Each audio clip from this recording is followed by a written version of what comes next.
AJ Martinez says penalties equals discipline. We are too relaxed. No bueno.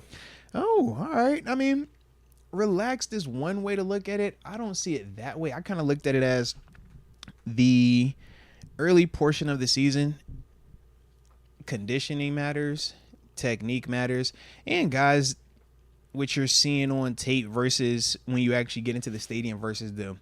That also is a little bit at bay here. And while you're going through all of those things, I think that is part of the PI or the hold-ins offensively and defensively.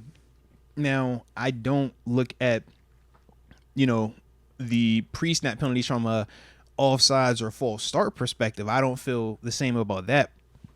Some of that is more discipline related, more so on offense than defense. When you watch Highsmith get 2 offside penalties, I'm not tripping on that. As a pass rusher, you're trying to get off. The only way to get off is to sometimes tie the snap.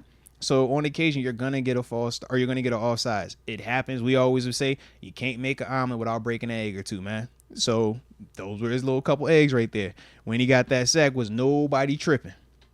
And that's, the kind of give and take. But the production has to be there, and you don't want it to be an every week thing.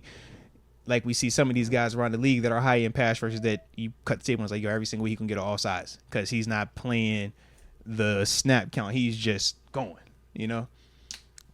So some of that happens, man. But we got the production out of Highsmith yesterday. So that's the part where, like I said, man, I don't think it's just a correlation of dudes being a little bit too relaxed or lacking in discipline. I think that some of it is kind of what I was laying out right there. I think we have 19 penalties through 2 games. Mm-hmm. We are still too highly penalized right now. Yeah, I'd say 5 or 6 of them are just bad calls by the refs. Mm-hmm. And then you got probably another 3, 4, 5 you could live with, like a JPJ penalty or like you said with Highsmith. So maybe there's around 8 or 9, maybe 10 that it's just these are penalties. But penalties happen. You're playing football. I mean, I don't even know. And a lot of them are happening on the offensive line, obviously.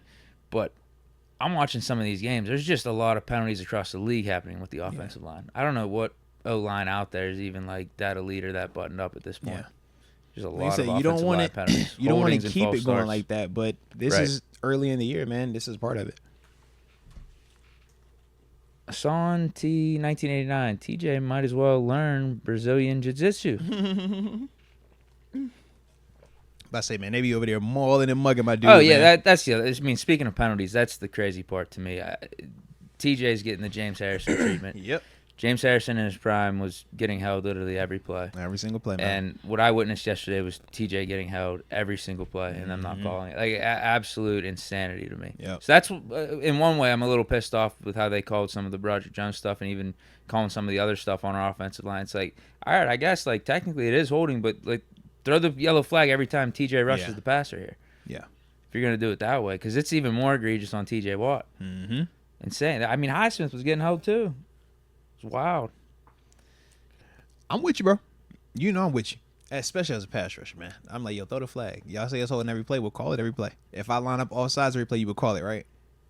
If TJ... Oh, and it's even so egregious with TJ. It's so obvious with TJ Watt. It's it's one thing if it's, here or there, and... that's not that bad, but these are so blatant. Mm-hmm. It's so blatant. TJ's just that good, and he's still putting up a good stat line. If anything, he had a down game yesterday, and it was the sack. I think 2 tackles for loss, a couple a pass deflection or 2, and a QB hit. He just had only 2. No, I think it was 2 QB hits. Yeah, maybe he had 2 of them, maybe he didn't have a pass deflection. Loudermilk got that one pass deflection. Give him some credit. PQ had one, but it's crazy. It's kind of like a TJ down game. Meanwhile, it's like a career game for 99% of the league. Yeah. It's real, man. But his impact's even, you could see it if you're watching the game. It's even more than what he's doing on the stat sheet. Today's show is brought to you by DraftKings Sportsbook, the top-rated sportsbooking app in all of North America. Safe, secure, reliable, which we absolutely do love.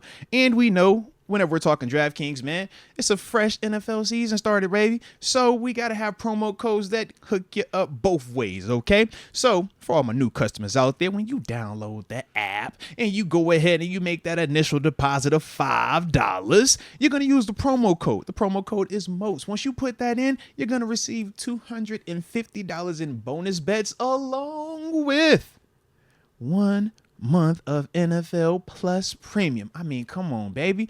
It doesn't get any better than that. Opportunity to win, opportunity to follow your squad, watch them do what they do, road home. I mean, it's a pretty dope set. It's a pretty dope situation right there, all right? But we also know that, hey, man, sometimes you get lost in the sauce. Sometimes you might develop what we call a gambling problem. Well, if you're living in New York, you know it's a number that you could text. But for everybody else, the digits to dial are 1-800-GAMBLER.